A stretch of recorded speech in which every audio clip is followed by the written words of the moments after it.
कुछ भी नहीं होगा। 26/11 में भी तो आपकी जो अपनी एनालिसिस है कि द इंटरनल करेक्ट people, वो they उसी were का all involved in this. All it was just वो terror had taken a full circle from here to Mumbai. उसमें तो मतलब एक खबर बार बार नहीं हाँ, आती सिंह साहब, जिस दिन 26/11 हो रहा था, मुंबई में हमला हो रहा था, उस वक्त पाकिस्तान का फॉरेन मिनिस्टर दिल्ली के अंदर IWPC, Indian women press core, जो मेरिडियन होटल के सामने है, 9 बजे प्रेस कॉन्फ्रेंस कर रहा था, वहां बैठा हुआ, एंड आई वाज देयर, और रात के 3 बजे उनको स्पेशल प्लेन से भेजा गया। या मुमकिन है कि पाकिस्तान के यहां से हमला होने वाला हो और उसका फॉरेन मिनिस्टर आपके देश में, यही शाह मोहम्मद कुरैशी थे उस वक्त? और जो आप बात बता रहे हैं, आपसे पहले भी इस पे चर्चा हुई है, ये पब्लिक डोमेन में नहीं है ये बात। मैं वही कह रहा हूं, ये पब्लिक डोमेन में नहीं है और इसकी जांच होनी चाहिए। अरे जिस वक्त ये हुआ उनको फोन आया, फिर उसके बाद में प्रेस कॉन्फ्रेंस बंद हो गई और फिर वो चले गए। रात में मुझे बताया गया कि 3 बजे, क्योंकि मैं उस वक्त उस मुल्क के लिए हिंदुस्तान में मीडिया में काम करता था, तो वो हम 4-5 जर्नलिस्ट थे, जो पता चला कि साहब वो रात के 3 बजे स्पेशल प्लेन से भेजा गया। तो क्या बगैर इंटरनल लोगों के सब कुछ हो रहा था? क्या ऐसा हो सकता है सर? ये तो मैंने, और अगर ऐसा था तो फिर उन फॉरेन मिनिस्टर को यहां अरेस्ट क्यों नहीं किया गया? जी जी जी, आपके बिल्कुल आपने सही कहा। और जो बात अभी आप कश्मीर की कह रहे थे, उसमें आप ही की एक बात जोड़ता हूं कि अब तक कश्मीर में हम ये मानते थे कि पाकिस्तान पाकिस्तान, इस्लाम इस्लाम। कश्मीर में चाइना फैक्टर की भी तो बात हुई सर आपने उस बात को कई बार इशारे में कहा कि चाइना फैक्टर है वहां। हाँ, तो मैं वही कह रहा था कि ये देखिए क्या है कि ये जो ग्रीन एरोज आप देख रहे हैं, ये दिस इज जिहादिज्म। मैंने कहा टेरर, जब आपने 26/11 की बात की, तो ये जो एरोज हैं यहाँ तक आ गए, मुंबई तक। ये आपको ये जितने जगह है, आप दिल्ली, जयपुर, आगरा, आपका अयोध्या, वाराणसी, ये गांधीनगर, कोई ऐसा, हैदराबाद, बंगलुरु, चेन्नई, पूरे हिंदुस्तान में ये जिहादिज्म जो है, ये इसको अपने गिरफ्त में ले लिया। अब हुआ क्या है कि उसी समय, और ये बात बड़ी बात समझने की ज़रूरत है कि ये जिहादिज्म का ये नया रूप, तो मैंने आपको बताया कि 1989 और उसके बाद फिर जो न्यूक्लियर वो हुआ, प्रॉक्सी वॉर में कैसे उछाल आया उस समय। लेकिन ये जो आप कॉरिडोर देख रहे हैं, ये पुष्पेंद्र जी, ये कॉरिडोर जो आप देख रहे हैं, जिसको हम तिरुपति टू पशुपति हम बोलते हैं। तिरुपति टू पशुपति, ठीक है। It passes through Orissa, it passes through Jharkhand, it passes through of course Bengal, Bihar, and ये काठमांडू तक चली जाती है। ठीक है, इसीलिए इसको तिरुपति टू पशुपति देखते हैं। अब देखिए, ये जो एरोज जो है, इसका जो ऑस्मोसिस है, ये धीरे धीरे धीरे शहरों तक आ गया, उसको अर्बन टेररिज्म बोलते हैं। अच्छा, अर्बन नक्सलाइट्स, इसका जो ऑस्मोसिस है। क्योंकि बिना ये अर्बन नक्सल्स के, ये रेड कॉरिडोर, ये जितने अर्बन नक्सल्स हैं आपके, ये आप उनको जानते हैं, कोई सुंदर, कोई भूषण, कोई मतलब कई तरह, ये सारे, और एक पूरा इकोसिस्टम, ये इसको ये कर। और ये नहीं है कि ये आज की बात है। आपको मालूम है, ये इतने डायबॉलिकल फोर्सेस हैं कि जब भारत को आजादी मिली, तो ये रजाकार्स थे, उनके साथ communist forces joined hands later. बताइए। और ये आपका ये ओवैसी जो है, इनके पिताजी और इन लोग का, ये तेलंगाना के एरिया में इन्होंने 3000 गांव इन्होंने कहा कि हमने आज़ाद कर दिया। इनको लगा कि ये सबसे अच्छा मौका है। इसको अभी तो भारत एकदम बिल्कुल फ्लेजलिंग है, बच्चा सा देश है, इसकी कोई मतलब बेयरिंग अभी नहीं है, अभी इसको कब्जा कर लो। लेकिन साहब, जब ये ऑपरेशन पोलो हुआ निज़ाम के खिलाफ, तो फिर सेना को इनको भी डील करने के लिए दिया गया। और कम से कम ये बहुत कम लोगों को मालूम है कि हमने 2000 कम्युनिस्ट को मारे थे। और तब इन लोगों ने एक बहुत हाई लेवल की मीटिंग बुलाई और अपने जो इनके इंटरनेशनल आका थे, इन्होंने कहा कि भैया ऐसे तो मारे जाएंगे, इसलिए आप ये डेमोक्रेटिक प्रोसेस में आ जाओ। तब ये डेमोक्रेसी में आए हैं। तो inherently they are also anti democratic. जैसे चीन एंटी डेमोक्रेटिक है, जैसे ये इनहेरेंटली ये भी अनडेमोक्रेटिक है।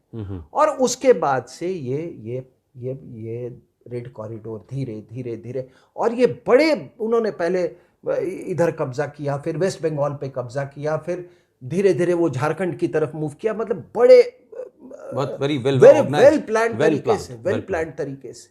अगर उनको इलेक्टोरल रूट मिला तो इलेक्टोरल रूट से, जब उनकी सरकार बन गई तो उन्होंने पूरे इलेक्टोरल प्रोसेस पे ही कब्जा कर लिया।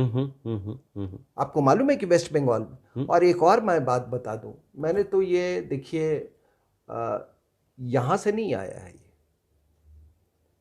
जो आप ये रेड कॉरिडोर देख रहे हैं, ये जो चाइनीज प्रॉक्सीज हैं, it is not through Tibet, it is through यूनान प्रोविंस। ये बर्मा के ये म्यांमार के उस तरफ यूनान है।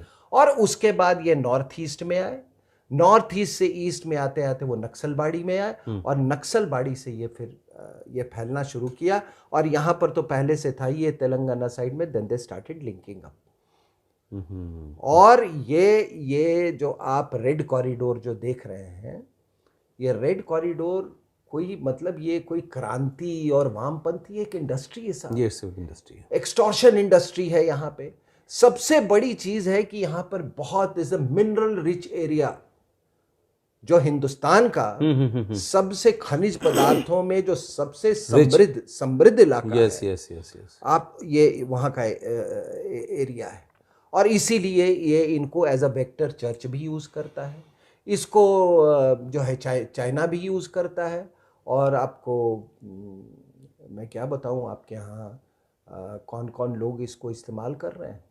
मैं आपकी एक बात से वापस लौटना चाहता हूं, क्योंकि ये जो आपने बात कही है, इससे मुझे एक और सवाल मेरे मन में आ रहा है कि आपने 47 में रज़ाकारों की बात की और तमाम सारी बातें हुई।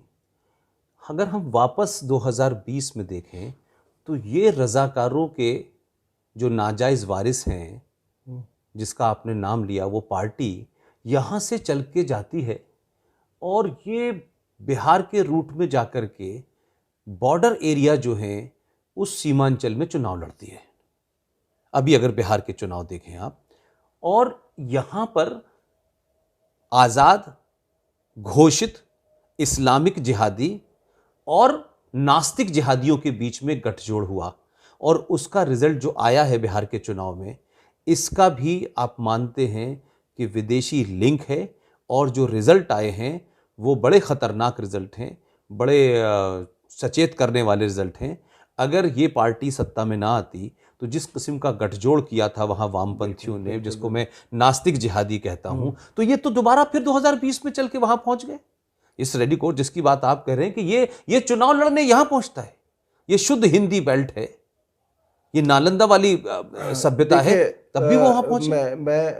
मैं इसी पे आ रहा था जी कि मैं मिनरल्स की बात कर रहा था, हम रेड कॉरिडोर की बात कर रहे थे। और देखिए, कोई मैं आपको बताया कि कैसे वहाँ पे तेलंगाना में शुरुआत हुई थी, किस तरीके से यूनान प्रोविंस से नॉर्थ ईस्ट हमारा जो है, ये पूरा जो ये रेड डॉट्स आप देख रहे हैं, जो इंसर्जेंसी से ग्रसित था। और मैं बता दूं, मोदी सरकार की ये सबसे बड़ी उपलब्धि, ये जो इलाका जिसको आप देख रहे हैं रेड डॉट्स वाला, ये सबसे बड़ी उपलब्धि है। आज वहाँ पर रिलेटिव टर्म्स में बात कर रहा हूँ, शांति है, ट्रैंक्विलिटी है।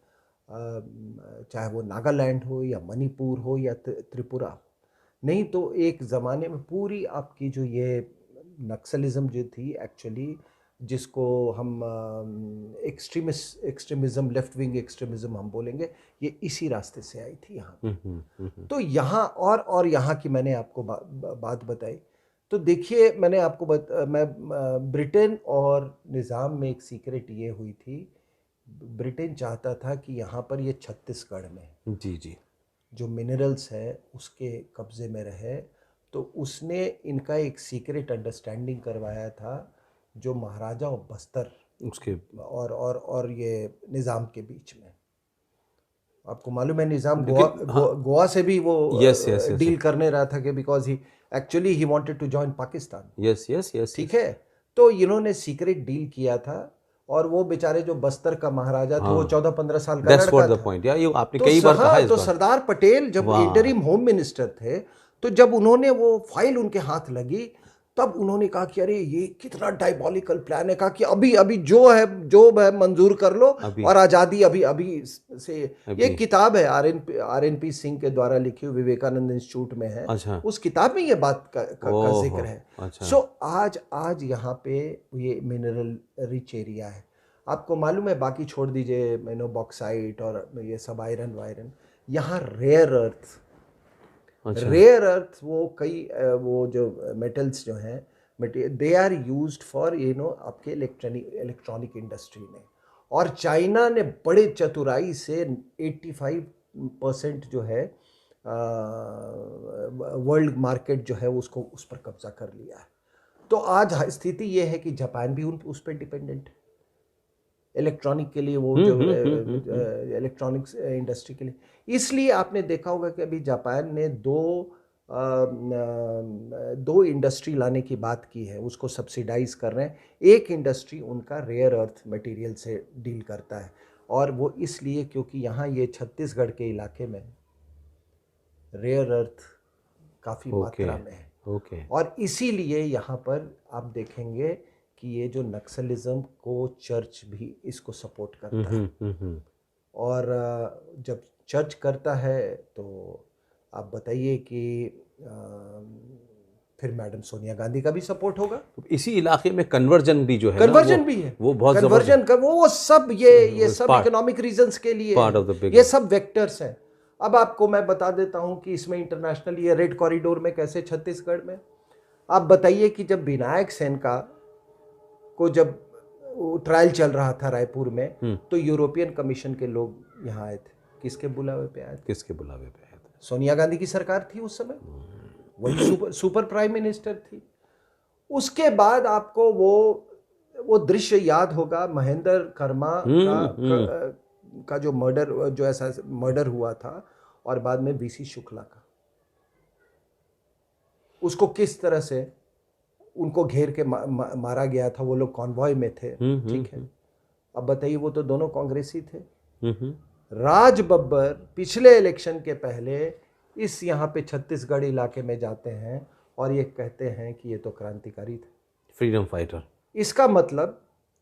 इसका मतलब कि वो कहना चाहते हैं कि जिन लोगों ने वीसी शुक्ला और महेंद्र कर्मा को मारा, वो लोग क्रांतिकारी थे। ये उन्होंने पिछले चुनाव के, और सुनिए सर, वही नहीं, वहां पर मैडम किसको इंडस्ट्रीज मिनिस्टर बनाती हैं? एक व्यक्ति हैं कवासी लखमा, जिसको हमारे यहाँ एक कहते हैं ना, कहावत है, लिख लोढ़ा पढ़ पत्थल। वो आदमी है, उसको लिखना भी नहीं आता, पढ़ना भी नहीं आता, वो इंडस्ट्री मिनिस्टर है ये छत्तीसगढ़। ये पूरे जो ये हमारा जो मिनरल वेल्थ है उसका इंचार्ज है वो। अब तो इनको माओवादियों के पास अब पैसे की भी कोई ज़रूरत नहीं, मतलब दिल्ली तक वो पैसा भेजते रहते हैं। छत्तीसगढ़ और जो भारत की फाइनेंशियल कैपिटल है, दोनों जगह बैठे दोनों, वही मैं कह रहा हूं। पैसे का जो, तो ये रेड कॉरिडोर को आप उस नज़रिए से देखें। अब आप इसको अगर इलेक्शन इस नक्शे के पटल पे अगर आप देखें, तो ये जो आप रेड कॉरिडोर देख रहे हैं, ये सिकुड़ रहा था, ये लाल जो है धीरे धीरे ब्लू हो रहा था। तो आपने पढ़ा होगा कि करीब 216 जिले थे, फिर उससे घट के 100, मतलब वर्स्ट इफेक्टेड एरिया। और मैंने ये सारा इसका दौरा किया है। यस 182 घस के आया गया। अब जब राजनाथ सिंह थे होम मिनिस्टर, उन्होंने यही भी कहा था कि हम 2 साल के अंदर में हम इसको ख़त्म कर देंगे, उनका बयान है। ये इस बारे में तो मनमोहन सिंह ने कहा जी कि सबसे बड़ा ही also served on the records. हाँ, देखिए उस सरकार जो मनमोहन सिंह की सरकार थी, इसमें सरदार जी अमेरिका के आदमी थे, मैडम जो है ये जन्म से, इनके पिताजी भी लेफ्ट विंग एक्सट्रीमिस्ट थे, ठीक है ना। वो आप पूरी लार्जली तो सर लगता है मैडम प्लांट की गई इंडिया के अंदर, एक प्राइम मिनिस्टर के लड़के के साथ। जो भी है मैडम जो है वो इनका ये है, इसीलिए वो आपने इनकी दोनों की जो अलग अलग धाराएं हैं वो इंडो यूएस न्यूक्लियर डील में सामने आ गए थे। सरदार जी तो ऐसे करे थे कि इनकी तो मतलब पता नहीं सुसाइड कर लेंगे अगर इंडो यूएस न्यूक्लियर डील होगा। और मैडम ने बहुत मतलब अपना क्या बोले खून का घूंट पी के उन्होंने वो किया, ठीक है, क्योंकि वो वामपंथी से तो बहुत क्लोज थी। इनकी पूरी मैडम की जो वो थी, वो नेशनल एडवाइजरी काउंसिल, छटे हुए ये और इसी न्यूक्लियर डील के ऊपर ही तो लेफ्ट सरकार से समर्थन वापस लेके बाहर चला गया था। अब मैं आपके सवाल पे मैं जल्दी से आ रहा हूँ कि ये जो आप रेड कॉरिडोर है श्रिंक कर रहा था, ये धीरे धीरे कुछ जैसे अबुजमड़ फॉरेस्ट एरिया हो गया, वो सब कुछ ये थे जो खास करके झारखंड उड़ीसा बॉर्डर है, झारखंड बिहार बॉर्डर, ये इलाके जो थे वहां पे था, लेकिन ये धीरे धीरे ये सिकुड़ रहा था। अब इस इलेक्शन में क्या हुआ है, इस इलेक्शन में और हुआ है कि ये जो सेंट्रल बिहार का जो इलाका है वहां पर सारी जीत आप देखेंगे ये CPI-ML का हुआ है। और एक और चीज मैं पुष्पेंद्र जी बता दूं कि चाहे वो माओइस्ट हो, वो अपने आप को CPI-ML कहते हो, हमारे यहाँ CPI-ML को वो कहते हैं मुड़ी कटवा बोलते थे। अच्छा, जो गर्दन काट देते, जो गर्दन काट दे, ठीक है। और चाहे वो CPM हो, चाहे ये सब they are various routes, hand in gloves हैं, they are various routes to one objective. तो 19 सीटें आई हैं, 12 ये हैं, ये कभी एक दूसरे की शिकायत नहीं करते हैं, कोई इनका मरेगा नक्सलाइट। आप देखना ये क्या कौन विश्वम है यहाँ पे भी, अभी वो एक वहाँ नक्सलाइट मरा था माओवादी, केरला में गया, बोला कि मेरा कॉमरेड है,